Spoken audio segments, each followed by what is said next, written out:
kalian udah pada buka puasa kayaknya. Iya dong, tadi gue juga habis buka puasa. Habis buka puasa? Udah pada buka puasa?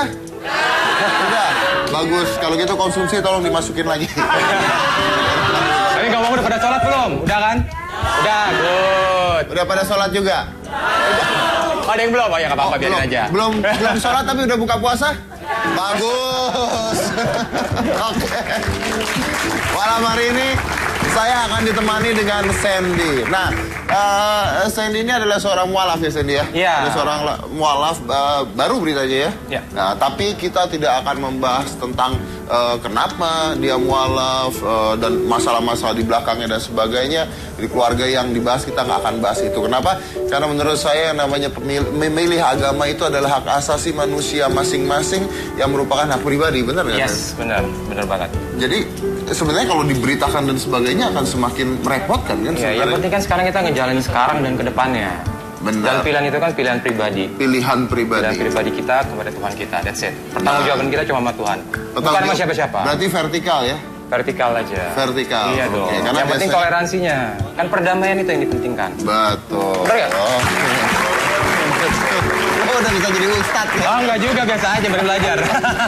Ya benar. Karena biasanya yang ribut itu adalah orang-orang di sekitar ya. Iya. Orang-orang yang di sekitar itu. Tapi Iya, sebenarnya bukan itu tujuannya. Pasti tujuannya adalah untuk menjadi lebih baik lagi. Terus menjadi lebih baik. Belajar untuk menjadi lebih baik. Nah, oke. Yang penting kalau kita ketemu orang itu merasa damai, nah itulah yang namanya rahmatan lil alamin. Nikmatnya ada di sana ya. Nikmatnya ada di sana. Oke. Tapi ini kan udah mau Ramadan nih. Udah mau Ramadan nih. Berarti kalau udah Ramadan. Nah, berarti kalau misalnya sekarang puasa juga tiap hari dong ya? Alhamdulillah. Ya insya Allah terus. Sekarang udah hari keempat. Jalan lancar. Karena tadi juga pada saat mau syuting, Sandy lagi sholat di belakang ya.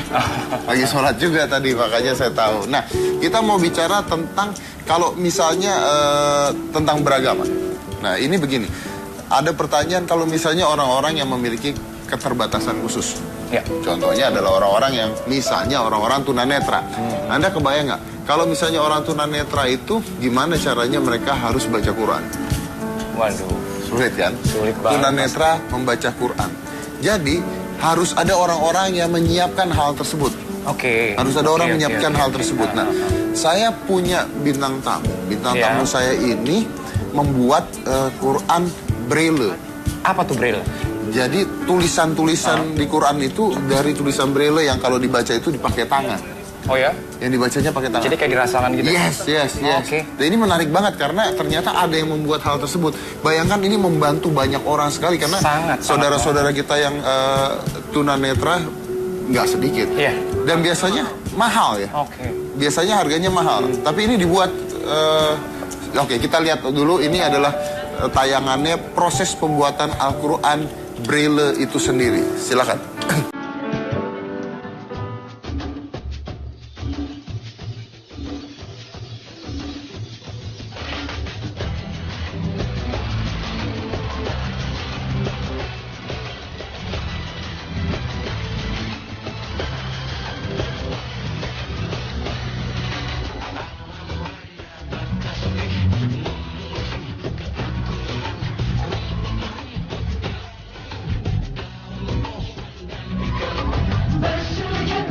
Mereka tahu sendiri. Yang lain juga alami. Iya.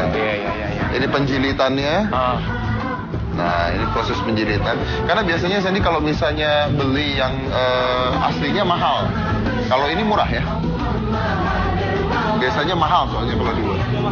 Oh, ini mahal juga. Tulis aja tulis. Nah, daripada stres.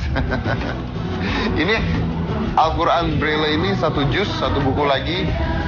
Beda dengan sama yang biasanya. Dan biasanya harganya ini sekitar 1,8 juta. Berarti kan kita juga harus nabung. Kalau bisa kita bantu malah. Buat orang yang mau bantu kan bisa. Saya juga nggak tahu nih, apakah ini sebenarnya disiapin juga nggak sama pemerintah kita ya? Karena ini kayaknya harusnya penting ya. Penting banget, insya Allah. Penting sekali. Tapi at least sudah ada yang membuat. Nah, ini adalah pembuatnya, ini adalah Adi Ismail dan Rafiq. Oke.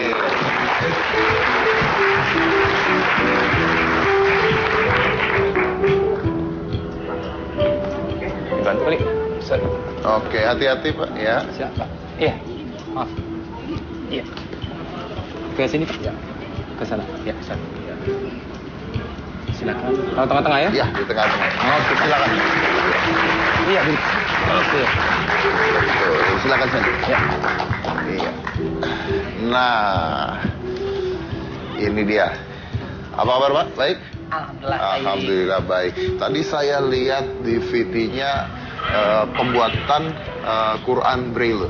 Iya betul, Nah, Mas Dedi. Ini saya mau yang paling penting nih Sandy. Moto. Sebenarnya Quran Braille ini ada nggak sih? Maksudnya dijual di toko buku, maksud dari pemerintah kita ada nggak? Nggak ada Pak. Wow. Tidak ada. Tidak ada dijual. Insya Allah mudah-mudahan pasti ada ya. Oke. Berharapnya pasti ya. Tidak ada, berarti biasanya maaf nih, biasanya orang-orang yang tunanetra gitu, selama ini gimana nih kalau tidak ada? Kalau dari yayasan kami yang mencetak ini, kami memberikan kepada tunanetra itu dengan cuma-cuma, Mas. Gratis. Dengan cuma-cuma gratis? Iya. Nah kalau yang tadi 1,8 juta itu? Itu untuk ongkos cetaknya. Nah untuk ongkos cetak itu, untuk biaya produksi itu kami mengambilkan dana dari donatur dari masyarakat.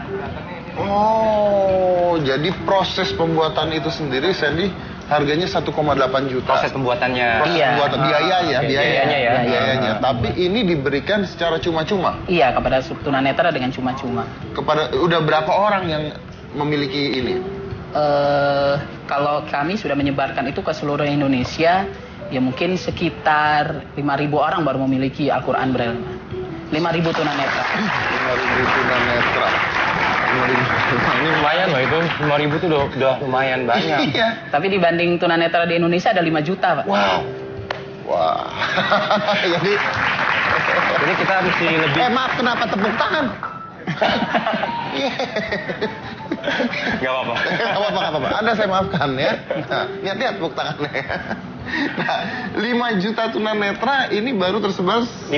5.000, berarti dikit ya. Iya, masih sangat sedikit, Pak. Nah, oke. Tapi berdasarkan apa nih Bapak bisa memiliki ide membuat ini, kenapa Pak? Dan contohnya dari mana? Pasti ada contohnya dong? Kalau Pastinya ada. Sejarahnya panjang. Kalau Al-Quran Braille di Indonesia itu pertama masuk itu memang dari Arab Saudi. Oke. Lalu di Indonesia baru mulai membraillekan itu tahun 50, sekitar 56. Sedangkan yayasan kami sendiri mulai membuat Al-Quran Braille itu pada tahun 2000. Tahun 2000? Iya. Oke, boleh nggak dilihat isinya mungkin ke kamera supaya kita bisa tahu seperti apa sih Al-Quran Braille itu sendiri? Ya Braille aja Mas titiknya. Nah ini halaman depannya memang seperti ini. Iya. Iya. Kalau di halaman depan ini sama. Ini tulisan ya masih? Iya, ya? tulisan. Nah yang kedua ini ada lembar taskih. Jadi kami ini sudah memiliki legalitas izin dari Departemen Agama selaku yang mengatur regulasi Al-Quran. Berarti maksudnya isinya dan sebagainya sama dan sah gitu ya? Iya sah, sudah sah, diakui. Nah ini baru cover dalam. Ini biasanya hampir sama dengan halaman depan. Ini Al-Quran juz sekian diterbitkan. Oke. Nah setelah ini baru isinya. Ini baru isinya. Iya. Wow. Ini jenis kertasnya apa Pak kalau boleh tahu? Kalau kita sering sebutnya continuous form ya Pak bentuknya, atau DC berapa saya kurang lupa juga. Tapi kalau ukuran gramnya ini sekitar 170 gram. Kenapa mahal sekali ya untuk? Nah ini kenapa mahal sekali untuk nyetaknya? Mahalnya karena bahannya kertasnya Mas. Kertas ini tidak ada di luar. Oh maksudnya harus dapat dari luar kita? Tidak, maksudnya tidak dijual di pasaran. Di pasaran. Oh, dapatnya dari mana? Kita harus pesan. Alhamdulillah sih sudah ada produk lokal. Cuma ya itu kita tidak bisa pesan secara harus dengan partai besar. Minimal kita pesan 100 box. Oh karena mungkin ini Sandy, mungkin karena cetakannya kalau dilihat dengan dekat ini bintik-bintik.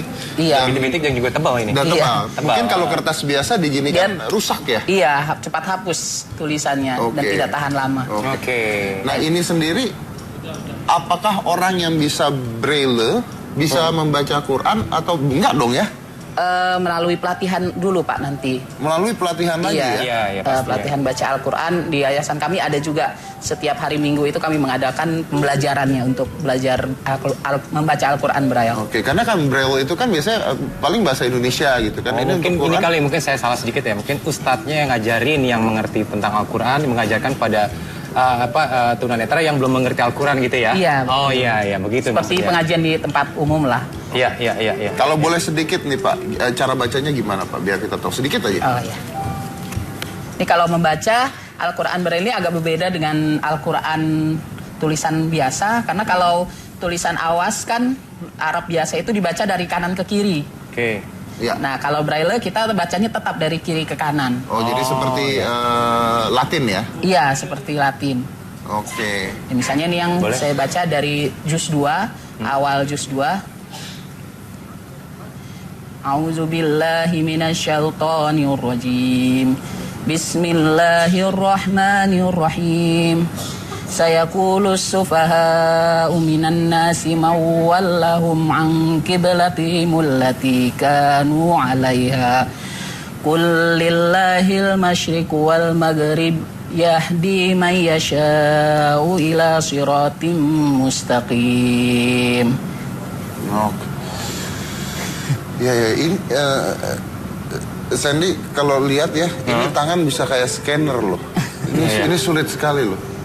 Ya. Bapak bisa belajarnya berapa lama itu Pak? Iya, berapa lama Pak? Untuk mahir itu ya saya alhamdulillah kalau belajar mengenal Al-Quran itu dari SD dulu Pak.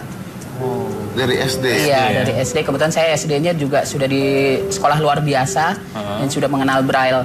Oke, ini kalau Anda perhatikan baik-baik ya, kalau Anda perhatikan baik-baik bahwa ini titik-titik dan bintik-bintiknya itu kecil. Jadi para penyandang tunanetra ya yang membaca huruf-huruf Braille itu ternyata luar biasa. Ini tidak terasa sama tangan, sangat amat kecil dan dia bisa merasakan seperti scanner. Ini luar biasa banget. Nah, setelah ini kita akan ada Ustadz juga yang tunanetra dan kita akan undang sini, kita akan bertanya-tanya mungkin apa sih kesulitannya dan sebagainya untuk membaca Quran ini dan bagaimana sebagai seorang tunanetra menjadi ustadz itu pasti ada sesuatu yang lebih gitu Sandy. Oke, tapi itu selain satu ini. Jadi jangan mana-mana, tetap di Hitam Putih.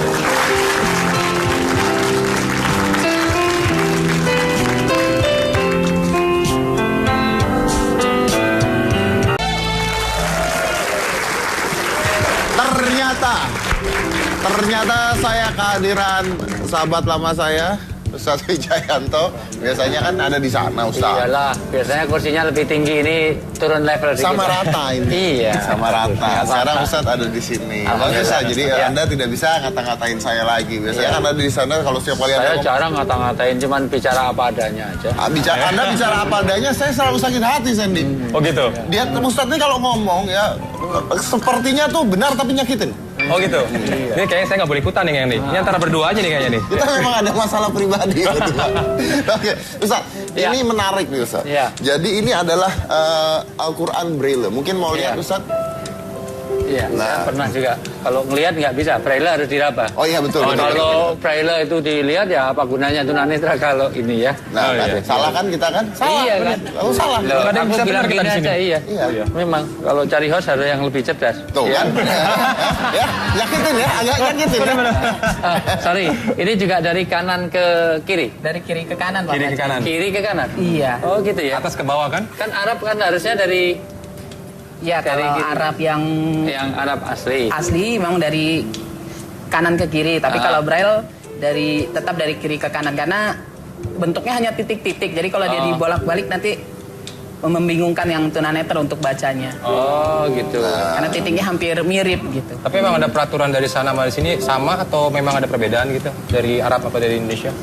Sama, kalau di Sama ya? semua untuk Arab tetap dari kiri ke kanan. Oh jadi yang di Arab pun dari kiri Di ke Arab kanan. pun dari kiri ke Ustaz. kanan. Betul. Iya, di Arab Dan pun dari ini kiri sudah ke kanan. disahkan juga ya. Sudah. Itu standar. Braille internasional juga Sweet. Kalau internasional kebetulan saya dan beberapa teman dari negara lain sedang bekerja sama untuk membuat standar internasional. Kalau Indonesia ini sudah standar Indonesia. Kalau standar internasional bedanya apa? Ada beberapa cara penulisan yang berbeda. Oke. Kalau pada dasarnya untuk tanda, simbol dan huruf braille-nya sama, tetapi ada beberapa penulisan yang berbeda. Tapi tetap dari kiri ke kanan ya? Tetap dari kiri ke Oke, kanan. Ustaz, saya mau tanya nih, Iya. Ustaz. Nah, ini kan Saya mau jawab berarti. Saya mendengarkan. Iya. bubar aja acaranya sekalian. Ustaz, saya mau Anda menjawab saya. Iya. Ya. Susah begini aja. Susah. Saya kasih jawaban dulu, nanti bikin aja pertanyaan berikutnya. Lebih enak loh itu. Gimana sih? Baik Ustaz. Kita mendengarkan aja yang ini Pak ya. Anda lihat pengalaman saya menyakitkan sekali di sini. silakan. Setiap kali ketemu Ustaz. Ini hampir tiap hari loh saya.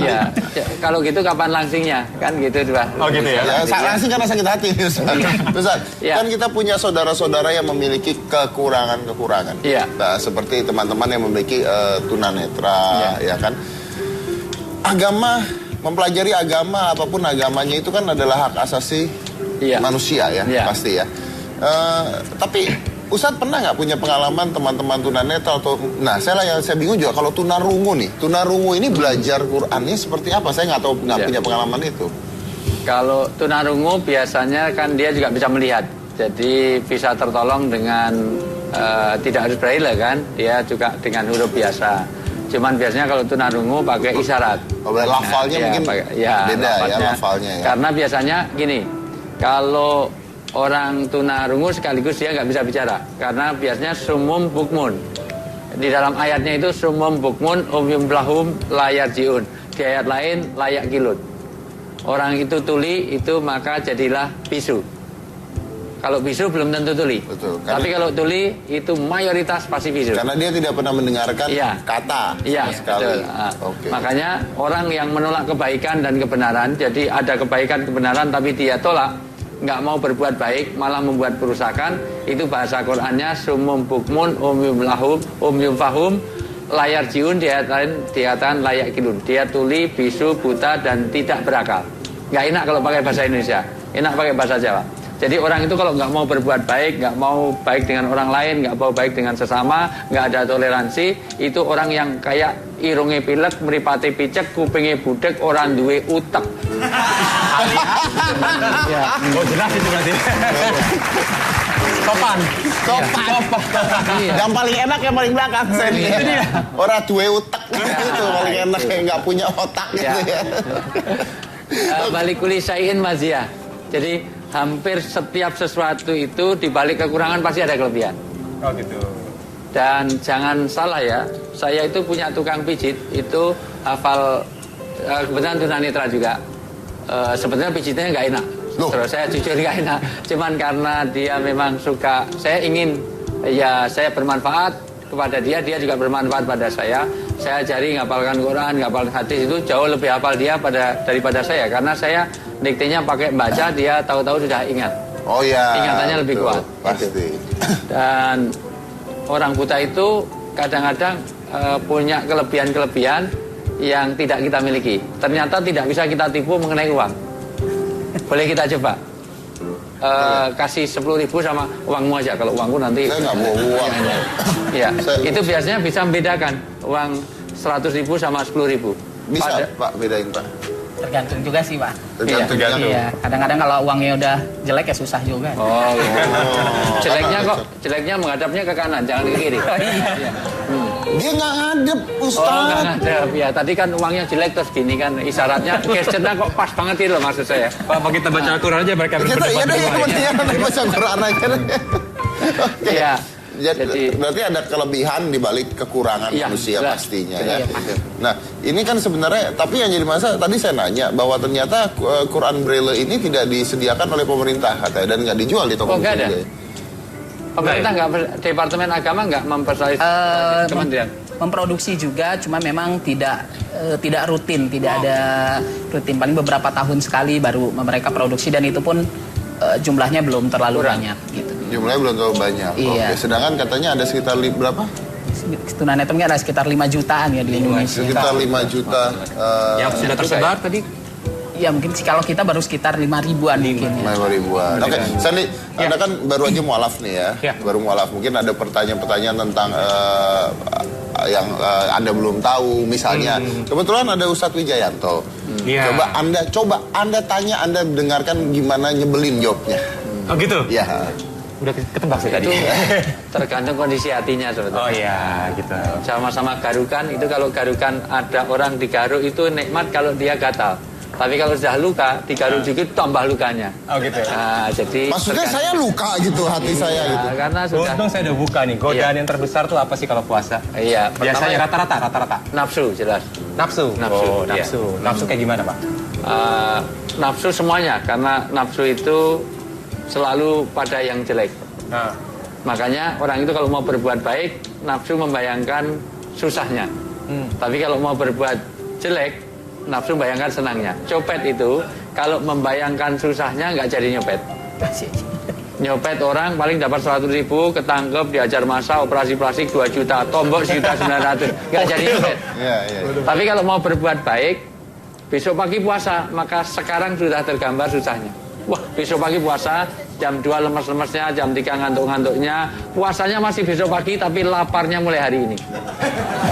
Belum puasa udah lapar, itu adrenalinnya bergerak begitu. Bergerak. Oke. Anda kok tahu, Anda pernah pengalaman nyopet, Ustaz? Mungkin. Sepertinya dulu ya, Iya. Pak, sebelum. Mungkin. Orang mungkin. itu, pengetahuan itu tidak harus dengan ngalami. Saya tanya. Oke. Misalnya, tai ayam itu enak apa enggak? Jawab, lu jawab. Lu jawab. Gue dilempar lagi. Lu yang jawab. Jawab lo. Jawab. Itu pertanyaan yang paling susah saya jawab, Pak. Udah jawab aja, tai ayam enak nggak? Jawab. Yang jelas nggak tahu, Pak. Nggak tahu dah. Jawaban gua Nggak tahu. Kalau nggak tahu tadi bilang mau nyobain nggak gitu. Ya, dia yakin betul bahwa itu tidak enak. Apakah dia pernah mengalami? Kan tidak. Iya. Jadi sesuatu keyakinan itu bisa muncul bukan karena ngalami. Pertanyaan sederhana aja. Kira-kira Amerika kalau dengan Timur perang itu menang mana kira-kira? Nggak tahu juga. Nggak tahu. Ya kurang pengetahuan sih seharusnya. Ya, nggak pernah tahu emang. Iya. Iya, karena lu kurang pengetahuan. Udah lah, nggak menang lah. Sekarang saya tanya audien. Kira-kira kalau Amerika perang dengan Timur menang mana? Ya. Pernah ke Amerika? Pernah ke Timur? Dia tahu tanpa harus mengalami. Jadi kalau saya tadi Jadi gitu. itu Oke, baik. jawabannya sederhana. Saya akan mengundang, ini adalah teman Pak Ade ya, teman Ya. Pak Ade pembuat Al-Quran Braille juga. Tapi beliau ini tidak tunanetra, ini adalah partner Pak Ade pembuat Al-Quran Braille. Ini adalah Abbas. Oke.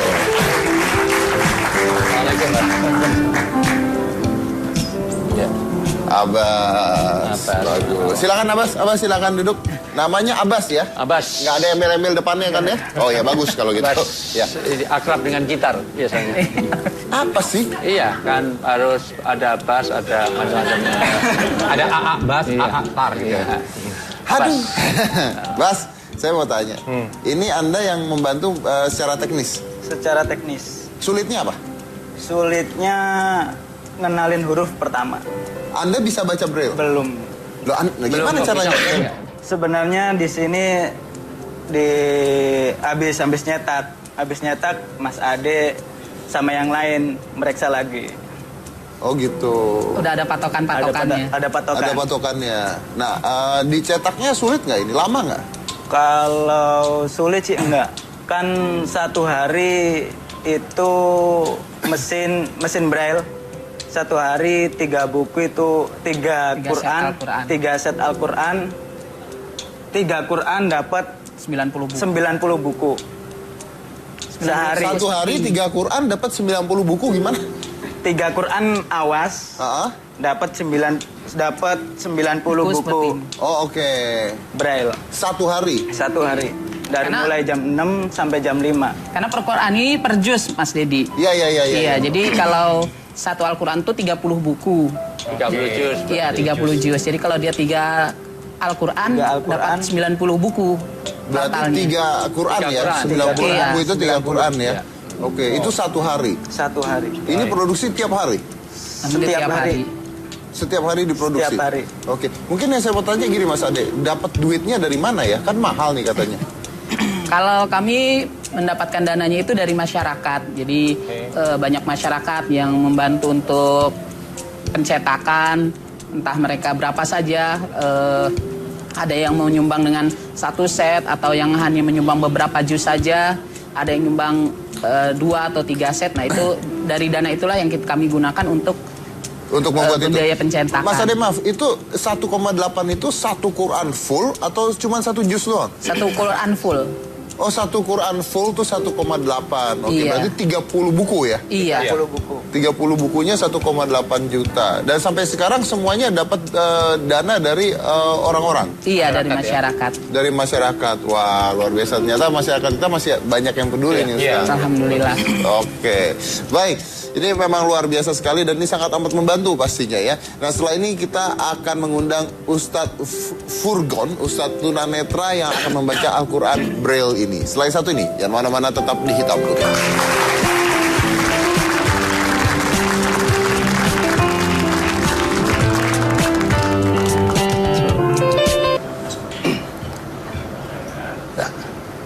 Bismillahirrahmanirrahim.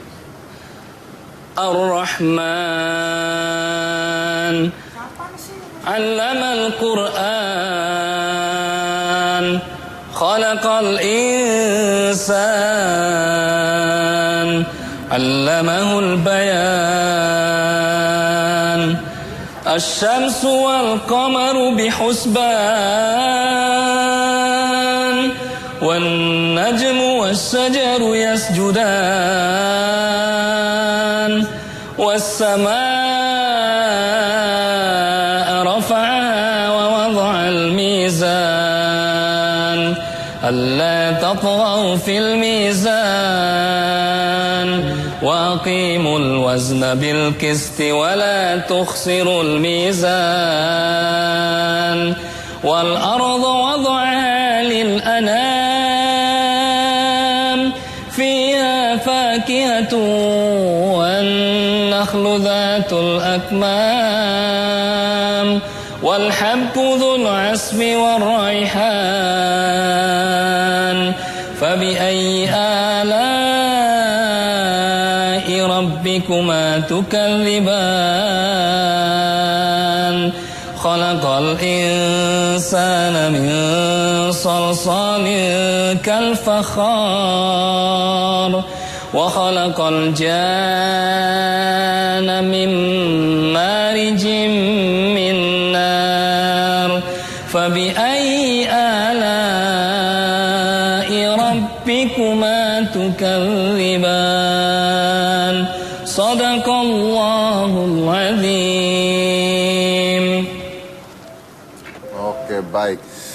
Sini ada Soraya Larasati juga. Tadi saya lihat ketika dibaca, Anda juga buka Quran juga ya? Buka juga. Jadi ngelihat. Sama banget persis. Walaupun saya baru baca yang terakhir, dia udah sodaqallahul azim.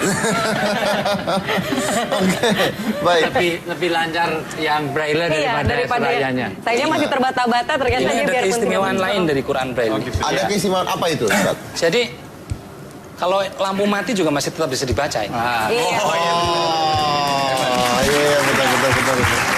Lampu mati ya masih bisa dibaca. Iya, hemat listrik. Jadi satu saat saya sedang beriktikaf bersama teman-teman. Semuanya baca Quran, yang lain menggunakan Quran awas, saya menggunakan Quran Braille. Pada saat lagi tadarus bareng-bareng, tiba-tiba lampu mati. Lalu semuanya berhenti membaca, kecuali saya masih tetap membaca. Itulah Jadi istimewanya. lebih cepat hatam gitu Pak ya? Iya. Iya, benar. Karena begitu lampu mati, taunya lampu mati ketika mereka semua stop baca. Gitu ya.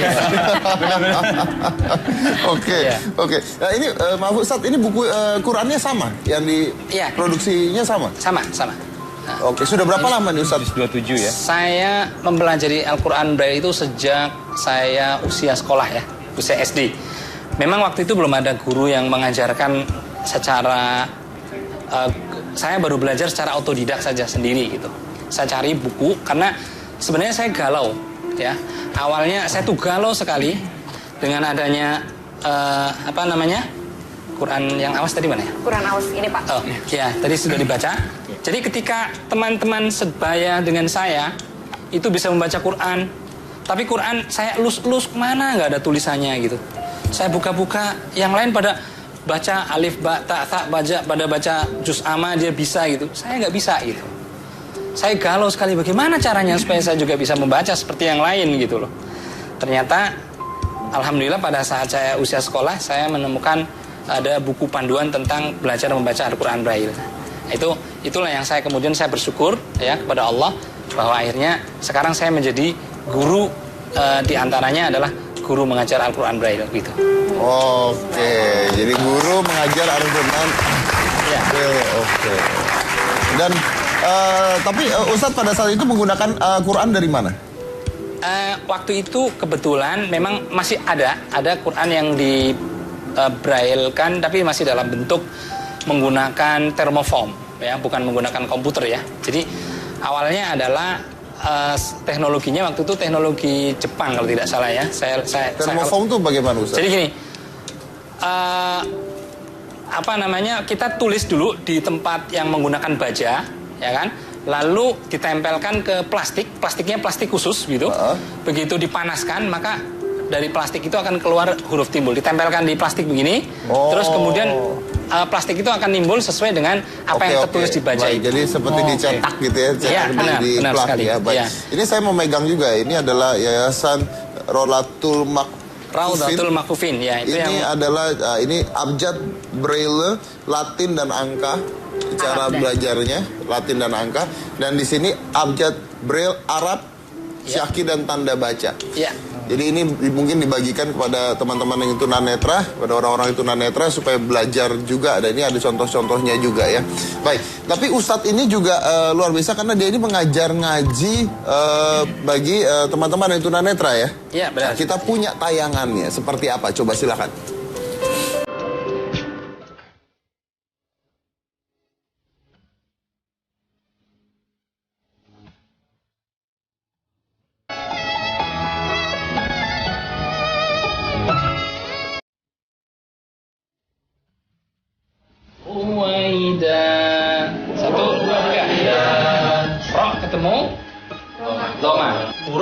Sukun, ada huruf ro sukun ya, atau sakinah itu artinya sukun ya.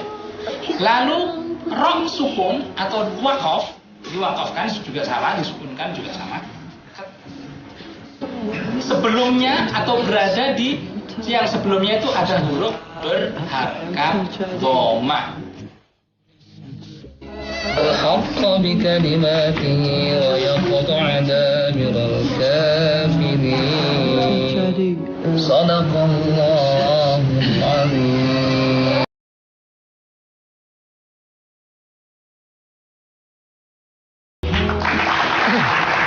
Ini luar biasa nih Soraya, Ustaz Wijayanto. Kalau tadi kita lihat nih Ustaz ya, Soraya juga. Kalau kita lihat tadi ketika membaca Quran tersebut, jangan Quran deh, buku Braille biasa aja gitu ya, mungkin lebih mudah ya. Itu tangan itu seperti scanner gitu ya, jalan seperti itu. Padahal ini kalau Anda lihat ini huruf per huruf loh. Ini huruf per huruf gitu. Tapi tadi ketika membaca Qurannya jalan tangannya kayak scanner gitu. Kalau kita orang biasa megang juga kayak cuma titik-titik doang, nggak ada artinya gitu. Makanya, dan itu harus sangat ditentukan sensitivitas ini. Artinya kalau dia kebetulan terluka atau harus ada plester, ada apa misalnya, itu menjadi agak terhambat. Iya, terhambat juga ya. Tapi gimana caranya itu dua jari jalan loh? Ini bukan yang timbul sama yang cukup ke dalam gitu ya, perbedaannya gitu ya. Jadi gini, kalau untuk Quran Braille ini atau huruf Braille secara keseluruhan, memang yang difokuskan adalah kepekaan pada perabaan ya. Kepekaan pada perabaan itu ditentukan oleh pertama faktor kebiasaan. Jadi faktor kebiasaan, yang kedua oleh faktor tuntutan. Kalau saya ini sudah mengakui atau sudah menyadari bahwa kenyataannya saya nggak melihat gitu. Tapi bagaimana orang seperti kita yang tunanetra itu bisa membaca? Maka mau tidak mau ya kita harus membiasakan dan melatih supaya kepekaan tangan ini bisa Tapi Ustadz gini Ustadz ya, saya mau tanya, tadi ketika Anda baca itu dua jari tangan bergerak bersamaan. Nah ini kan huruf per huruf. Gimana caranya dua jari tangan bergerak bersamaan Anda bisa lihat huruf per huruf? Kan walaupun jari itu bersamaan, tapi kan jari itu tidak satu titik. Itu berada dalam titik yang berbeda. Jadi yang membaca huruf jari yang mana? Yang membaca ini jari yang pertama adalah jari yang ini mendeteksi, yang berikutnya memastikan kebenaran hurufnya, yang berikutnya itu adalah sudah istilahnya sudah terbaca gitu. Wow, oke. Butuh pengajaran khusus tuh.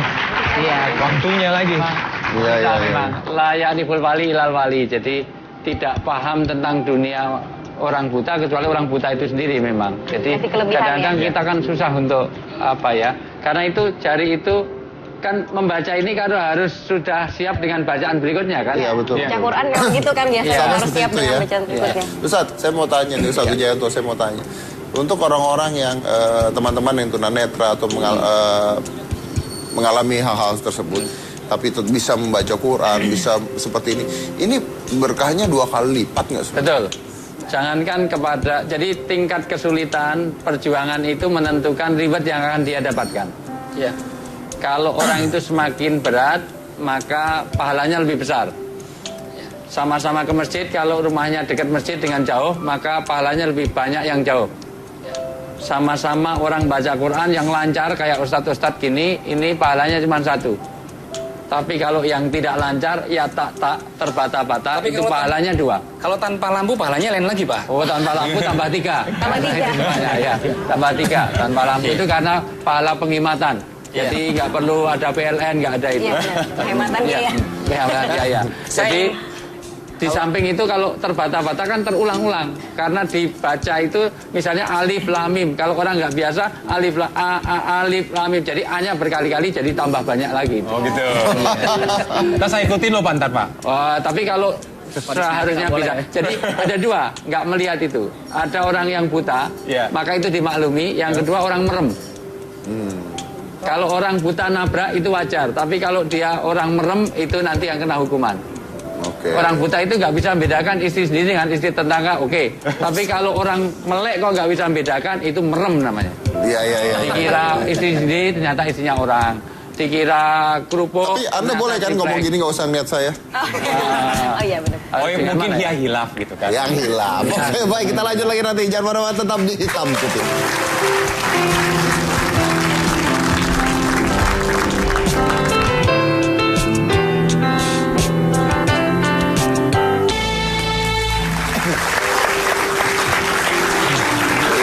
Kita kembali lagi. Tadi saya baca Twitter sedikit, itu ternyata banyak sekali orang-orang yang mengatakan luar biasa, katanya Ustadz Furqon ini ngebacanya aja lebih bagus dari saya katanya, dan banyak pujian-pujian sekali gitu ternyata. Jadi ternyata bahwa kekurangan ini nggak menjadi sebuah halangan ya. Benar. Sama sekali nggak menjadi sebuah halangan sama sekali gitu. Dan ini tadi seperti kata Ustadz Wijayanto bahwa berkahnya pasti 2 kali lipat gitu ya. Apalagi Ustadz Furqon mengajarkan orang-orang lain untuk hal seperti ini. Gitu. Berlipat ganda pahalanya. Sebenarnya masih ada banyak tunanetra, terutama di daerah-daerah yang masih belum bisa baca Quran ya. Ini juga sangat memprihatinkan sebenarnya. Itu mengapa saya terpanggil untuk betul-betul menekuni tentang Al-Quran Braille, karena banyak sekali gitu. Dan sekarang saya sedang berpikir bagaimana caranya agar ilmu tentang Al-Quran Braille itu bisa juga diterima oleh mereka. Mereka juga bisa membaca, bisa memiliki kemampuan untuk membaca Al-Quran gitu, sebagaimana kita gitu. Seperti itu. Oke, baik. Nah, ini dari Hitam Putih. Kita ingin menyumbangkan Al-Quran Braille ini untuk murid-murid Ustadz Furqon. Ini ada satu sebagai simbolis saja di sini, Ustadz. Terima kasih banyak, Ustadz. Mudah-mudahan ini bisa membantu ya, bisa membantu karena bisa memfasilitasi juga. Amin. Gitu. Nah, dari sebenarnya kalau buat Ustadz Wijayanto, kalau kita ngeliat ini, apa yang bisa kita pelajari, Ustadz? Pertama, kita itu kadang-kadang kurang pandai bersyukur ya. Untuk orang yang diberi kekurangan menurut di mata kita, ternyata jauh lebih punya manfaat daripada orang yang punya kesempurnaan seperti kita. Tapi kalau boleh saya ingin sedikit mengkritik apa yang disampaikan oleh Ustadz Wijayanto tadi ya. Oh, bagus kalau mengkritik Ustadz Wijayanto, saya setuju ya. Katanya kalau orang buta itu nggak bisa membedakan istri sendiri sama istri tetangga. Menurut saya itu nggak masuk. Artinya gini, maaf ya. Walaupun kita ini buta, tapi kita punya perasaan-perasaan yang lain yang pasti itu jauh lebih lebih sakti, lebih dahsyat dari sekedar betul mata sekali. penglihatan kita. Iya. Terima kasih itu. Tapi boleh saya tafsirkan yang saya maksud tadi adalah buta hati. Ya, Jadi buta hati nanti dibaca dalam surat Al-Qasas ayat 46 bahwa orang itu yang buta bukan buta matanya tetapi buta hatinya. Sehingga tidak bisa membedakan mana triplek, mana kerupuk tadi.